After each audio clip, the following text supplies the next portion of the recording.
అవునంటే గాంధర్వ వివాహం, కాదంటే రాక్షస వివాహం. దౌర్భాగ్యుడు. వాడి శరీరమే కాదు, మనసు కూడా వికారంగానే ఉన్నట్టుంది.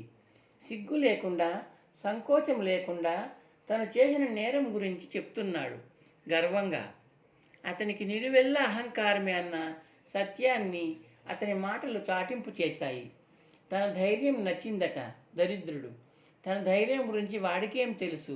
తనకు తెలుసు. కళింగరత్న అంటే వీడు కళింగ సామ్రాజ్య చక్రవర్తి కుమారుడా కావచ్చు. అందగాడైనా సుందరాంగుడైనా వాణ్ణి తను వివాహం చేసుకోదు. దొంగతనంగా అంతఃపుర కన్యను అపహరించి తెచ్చిన కన్యాచోరుణ్ణి తాను భర్తగా అంగీకరించదు.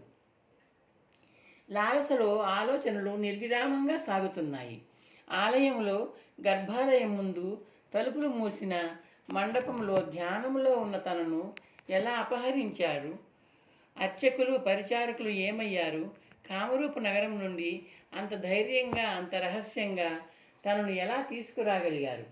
ఆలయంలో తను ధ్యానంలో ఉన్నప్పుడు మూసిన తలుపుల ముందు అర్చకులు పరిచారకులు అప్రమత్తంగా జాగ్రత్తగా ఉంటారు. అలాంటి ఏకాంత ప్రదేశం నుండి తనను అపహరించారు. ఇప్పుడు తను ఒక మందిరంలో ఉంది. వాతాయనంలోంచి చూస్తే మందిరం నేల కంటే ఎత్తు ప్రదేశంలో ఉన్నట్టు తెలుస్తోంది. ఈ మందిరంలోంచి తను బయటపడాలి. కక్షలు ద్వారాలు తనకు తెలియాలి. ఇక్కడి నుండి తప్పించుకుని ఆలయంలోంచి తనను తప్పించి తీసుకొచ్చిన అహంకారిని వెక్కిరించాలి తను. మంచి ముహూర్తం చూస్తానన్నాడు వాడు. అంటే తనకు ఎంతో కొంత సమయం ఉంది. లాలసకు తల్లిదండ్రులు గుర్తుకు వస్తున్నారు. అమ్మ ఆవేదనలో మునిగిపోయి ఉంటుంది. నాన్న ఆగ్రహంతో ఊగిపోతూ ఉంటాడు. అష్టదిక్కులకు అన్వేషకులను పంపి ఉంటాడు. సందేహం లేదు, తన కామరూప రాజ్యంలో తన తండ్రి కొలువులో మేధావులైన చారులున్నారు. మూడో కంటితో చూడగలిగిన కుశాగ్ర బుద్ధులు వాళ్ళు. ఆలయంలో అమ్మవారి ముందు తాను కూర్చున్న చోటు నుండి అన్వేషణ ప్రారంభిస్తారు. ఈ నిర్బంధం నుండి తనకు విముక్తి కలిగిస్తారు. లాలస రెప్పవేయకుండా నిలువుటద్దంలో ఒకసారి తన ప్రతిబింబాన్ని చూసింది. గూఢచారులు వచ్చి నిర్బంధం నుండి తప్పిస్తారన్న ఆశతో, నమ్మకంతో తను ఉండిపోకూడదు. తనకు చెరసాలగా మారిన ఈ మందిరం నుండి తప్పించుకునే ప్రయత్నం చేయాలి. ఎవ్వరి కోసమూ ఎదురు చూస్తూ కూర్చోకూడదు. దరిద్రుడు నిర్ణయించుకునే ముహూర్తం ముంచుకొస్తే ప్రమాదం. జరిగిన దాని గురించి కాకుండా జరగబోయే దాని గురించి, తాను చేయబోయే సాహసం గురించి ఆలోచించాలి. లాలస ఆలోచిస్తూ ద్వారం వైపు తిరిగింది. తను చేయగలిగిన 3 సాహసాలను విశ్లేషించుకుని ఇంకా 2 సాహసాలు మిగిలి ఉన్నాయని లెక్కగట్టుకున్న యువరాజు కళింగరత్న 4వ సాహసం గురించి మర్చిపోయాడు. అతని దృష్టిలో అది సాహసమే కాదు. అందుకే అతను ఆ ఆటంకాన్ని ఓ సాహసంగా కాదు కదా, ఒక ఆటంకంగానే పరిగణించలేదు. సులభంగా ఒక్క అంగలో దాటగలిగే చిన్న కాలువను పెద్ద నదిలా భావించడం అతనికి నచ్చదు. అందుకే ఆ 4వ సాహసం అతనికి గుర్తు రాలేదు. అయితే సాహసానికి అతను గుర్తుకు వచ్చాడు. అది ముక్కుసూటిగా నడిచే సాహసం కాదు. కత్తి పట్టుకుని ఎదురుగా నిలుచుని ఎదిరించే సాహసం కాదు. అది ఎటు అవసరమైతే అటు తిరిగే సాహసం. ఎదురుగా ఉండి ఎదిరించకుండా వెనక ఉండి వెన్నుపోటు పొడవగలిగిన దుస్సాహసం ఉన్న సాహసం. అందులో కళింగరత్నకు సరితూగే సమసాహసం. ఆ నగ్న సత్యం అతనికి ఇంకా అనుభవానికి రాలేదు. ఆ సోపానం ఆనాటి రాత్రి దీపాల వేళ కళింగరత్న పర్వత మందిరంలో అడుగుపెట్టింది. దాని వయసు 22 ఏళ్ళు. పేరు జలజ. పల్లకిలోంచి దిగిన ఆమెను చూడగానే ద్వారపాలకులు వినయంగా ప్రక్కలకు తప్పుకున్నారు. తలలు వాల్చి తలుపులు లోపలికి తోశారు. ఆమె మందిరంలోకి ప్రవేశించగానే తలుపుల్ని జాగ్రత్తగా భద్రంగా మూసివేశారు.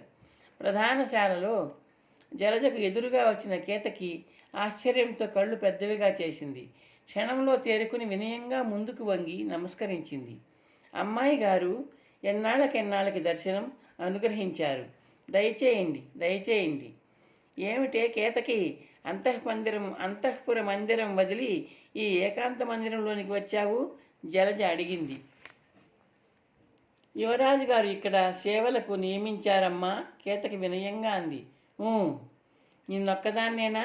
చూపులను రెచ్చగొట్టే సౌందర్యంతో ఆకర్షణీయంగా ఊపిస్తున్న పరిచారిక కేతకిని. ఒంటి నిండా పైట కప్పుకొని కేతకిని యగాదిగా చూస్తూ ప్రశ్నించింది జలజ. కాదమ్మా, సుగంధిని కూడా నియమించారు, కేతకి అంది. అదెక్కడుంది? కేతకి ఒక్క క్షణం తటపటాయించింది. శయనమందిరంలో ఉన్న రాకుమారి ఉనికి ఎవరికి తెలియకూడదని హెచ్చరించాడు ఉల్లూకుడు. అది యువరాజు గారి ఆజ్ఞ. సుగంధి ఆ రాత్రి సేవలో శయనమందిరం ముందు కాపలా ఉంది. తను ఏం చెప్పాలి? ఎక్కడుందే అది? యువరాజు గారి ఏకాంత కక్షలోన జలజ విసుగ్గా అడిగింది. అబ్బే లేదమ్మా, లోపలుంది, కేతకి తడబడుతూ అంది. తమ దర్శనానికి పిలవనా? వద్దు, మనమే అక్కడికి వెళ్దాం పదా. జలజ కేతకి తడబాటుని గుర్తిస్తూ అంది. కేతకి నిస్సహాయంగా పక్కకు జరిగి అంతర్భాగానికి తీసుకువెళ్ళే ద్వారం వైపు ఆహ్వాన సూచకంగా 2 చేతులు జాపింది. జలజ ఠీవిగా ముందుకు అడుగులు వేసింది. యువరాజు గారు ఎక్కడా? వారింకా ఇక్కడికి దయచేయలేదమ్మా, కేతకి వినయంగా అంది. ఓ అలాగా, అక్కడ అడిగితే ఇక్కడున్నారన్నారే. అక్కడా ఇక్కడా కాకుండా ఎక్కడున్నారు? అందమైన ఆడపిల్ల కంటపడితే అన్నీ మరిచిపోయే కళింగరత్న తత్వం బాగా తెలిసిన జలజ అనుమానంగా అంది. తెలీదమ్మగారు, కేతకి సమాధానం చెప్పింది. 2 ద్వారబంధాలు దాటి శయనాగార ప్రాంతాన్ని సమీపించారు ఇద్దరు. సుగంధి శయనాగారం తలుపుల్ని ముందుకు లాగి గొళ్ళెం బిగిస్తోంది. సుగంధి, అమ్మాయి గారు వచ్చారే, కేతకి హెచ్చరికగా అంది. సుగంధి ఉలిక్కిపడి తల తిప్పి చూసింది. ఆశ్చర్యము, ఆందోళన రెండూ కలిసి ఆమె నోటిని వెడల్పుగా చేశాయి. ఏమిటే అలా నోరంతా గుహలాగా తెరిచి చూస్తున్నావు? పోల్చుకోలేదా? జలజ గద్దింపుగా అంది. చిత్తం, ఎంత మాట అమ్మాయి గారు, మిమ్మల్ని పోల్చుకోకపోవటమే. సుగంధి నవ్వే ప్రయత్నం చేస్తూ అంది. తమరు హఠాత్తుగా వచ్చేసరికి ఆశ్చర్యపోయాను, అంతే. కులాసాగా ఉన్నారా అమ్మాయి గారు? పిటపిటలాడుతున్న యవ్వనంలో మగవాళ్ల చూపుల్ని లాగిపట్టేసేలా ఉన్న సుగంధిని మౌనంగా చూస్తూ ఉండిపోయింది జలజ. వంపులు సొంపులు ఉన్న వయ్యారి భామల్ని నియమించుకున్నాడే యువరాజు గారిక్కడ. తనను చూడగానే కేతకి కంగారు పడింది. సుగంధి కంగారు పడుతోంది. ఎందుకు? ఆలోచిస్తుంటే, వాళ్ళ ఆందోళన చూస్తుంటే యువరాజు మందిరంలో ఎక్కడో ఎవరితోనో ఉన్నట్టుంది. నేను కులాసే, నువ్వెలా ఉన్నావే? పెళ్లి చేసుకున్నావా? ముందుకు నడుస్తూ అంది జలజ. ఇంకా లేదు అమ్మాయి గారు, అంతఃపురం ఆజ్ఞ కావాలిగా అమ్మాయి గారు, సుగంధి చేతులు నలుపుకుంటూ అంది. శయనాగారం తలుపు తెరవే, కాసేపు విశ్రాంతి తీసుకోవాలి. శయనాగారాన్ని సమీపిస్తున్న జలజను ఆందోళనగా చూసింది సుగంధి. ఆమె చూపులు ప్రశ్నార్థకంగా కేతకి వైపు తిరిగాయి. అమ్మాయి గారు, యువరాజు గారి ఏకాంత కక్షలోకి వెళ్దాం రండి, అక్కడ హాయిగా ప్రశాంతంగా ఉంటుంది, కేతకి అంది. అవునమ్మాయి గారు, మందిరంలోకి రాగానే యువరాజు గారు అక్కడే సేద తీరుతారు, పదండి, సుగంధి అందుకుంటూ అంది. ఏం శయనాగారంలో హాయిగా ప్రశాంతంగా ఉండదా? జలజ వెటకారంగా అంది సుగంధి వైపు చూస్తూ. అది కాదు అమ్మాయి గారు, అది ఇంకా శుభ్రం చేయలేదు, అందుకని సుగంధి తడబడుతూ అంది. పరిచారకుల ప్రవర్తన, మాట తీరు జలజలో అనుమానాన్ని దృఢం చేస్తున్నాయి. శయనాగారంలో ఈ పరిచారికులు ఎవరినో ప్రియుణ్ణి దాచారా? ఆలోచిస్తూ జలజ శయనాగార ద్వారం దగ్గరగా ఆగింది. ఇప్పుడు శుభ్రం చేయండి. ఏమిటి నీ ముఖం? జలజ గర్జించింది. తలుపు తెరువు. సుగంధి మంత్రముగ్ధల ద్వారం వైపు తిరిగి గొళ్ళెన్ని పట్టుకుంది. వణుకుతున్న ఆమె వేళ్ల మధ్య ఇరుక్కున్న గొళ్ళెం తలుపు మీద టకటకామంటూ శబ్దం చేసింది. గొళ్ళెం తీసి సుగంధి అయోమయంగా జలజ వైపు చూసింది. తలుపుల్ని లోపలికి తోయడం మరిచిపోయి జలజ సుగంధిని గుడ్లురిమి చూస్తూ కోపంగా ముందుకు జరిగింది. 2 చేతులతో తలుపుల్ని లోపలికి తోసింది. తలుపులను అంటిపెట్టుకుని ఉన్న చిరుగంటలు చిన్నగా శబ్దం చేశాయి. జలజ గడప దాటి శయనాగారంలోకి అడుగుపెట్టింది. ఆమె చూపులు హంసతూలికా తల్పం వైపు గవాక్షంలోంచి సూర్యకిరణాల్లాగా దూసుకెళ్లాయి. పాదాలు ఆమెను తల్పం వైపు తీసుకెళ్తున్నాయి. కేతకి, సుగంధి వణుకుతున్న చేతుల్ని గుండెల మీద పెట్టుకున్నారు. మంచం దగ్గరగా ఆగిన జలజ వెల్లగలా పడుకుని నిద్రపోతున్న యువతిని సౌందర్య రాశిగా విచ్చుకున్న విశాల నేత్రాలతో చూసింది.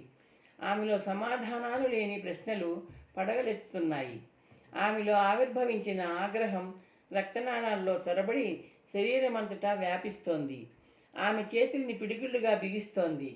ఆ ఆగ్రహం అరచేతుల మీద వాడి గోళ్లతో గాయాలు చేస్తున్న పిడికిళ్లను బలవంతంగా విడదీసుకుంది జలజ. తన వాడి గోళ్ళు గాయం చేయాల్సింది తనను కాదు.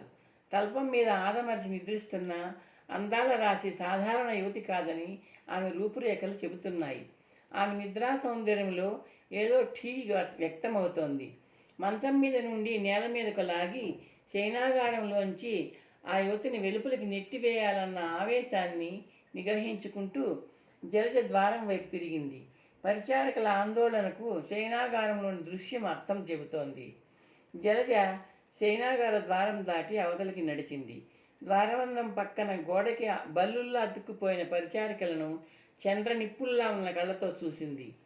పరిచారికలు భయంగా చూస్తున్నారు. జలజ వక్షభాగం మీద విశ్రాంతి తీసుకుంటున్న రత్నహార పథకం ప్రాణం వచ్చినట్టు ఎగిసిపడుతూ ఆమె ఆగ్రహాన్ని ఆవేశాన్ని కళ్ళకు కడుతోంది. జలజ పరిచారికల ముందుకు నడిచింది.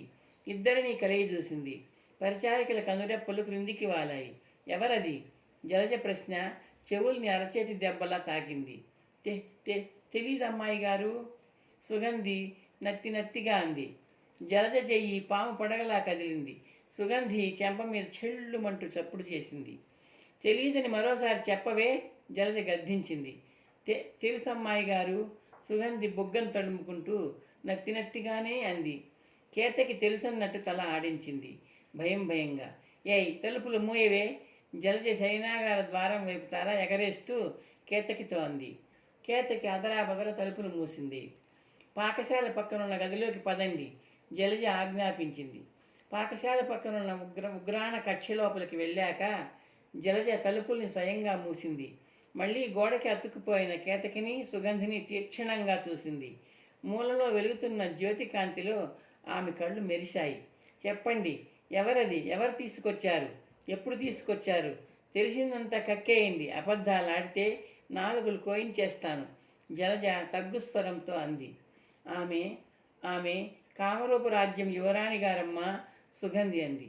జలజ ఆశ్చర్యంగా చూసింది. మీకెలా తెలుసు? యువరాజు గారు చెప్పారా? తెలీదమ్మాయి గారు, కొన్ని మాటలు పొంచి విన్నాం. కొన్ని విషయాలు ఉలూకుడు చెప్పాడు. కేతకి ఉలూకుడి ఆరో ప్రాణం వణికే కంఠంతో అంది. మీరు విన్నది, ఉలూకుడు చెప్పింది అక్షరం పొల్లిపోకుండా అప్పచెప్పండి, జలజ ఆజ్ఞాపూర్వకంగా అంది. తెలుసుగా, నాలుగులు కోయించేస్తాను. కేతకి సుగంధి ఒకరి తర్వాత ఒకరు అక్షరం పొల్లిపోకుండా అప్పచెప్పడం ప్రారంభించారు. జలజ గురించి వాళ్లకు చక్కగా తెలుసు. ఆమె శక్తి సామర్థ్యాలు తెలుసు. అంతఃపురంలో ఆమెకు ఉన్న సంబంధం తెలుసు. ఆమె అనుకుంటే నాలుకలేమిటి, తలలే తీయించగలదు. ముందుగా సుగంధి నోరు విప్పింది. తర్వాత కేతకి అందుకుంది. అంతా చెప్పారా? జలజ కథాశ్రవణం పూర్తయ్యాక అంది. కేతకి సుగంధి ఒకేసారి తలలు ఊపారు. అంతా నిజమే చెప్పారా? ఇద్దరు తలలు ఆడిస్తూ తలల మీదకి కుడి చేతుల్ని పెట్టుకున్నారు, ఒట్టు పెట్టుకుంటున్నట్టు.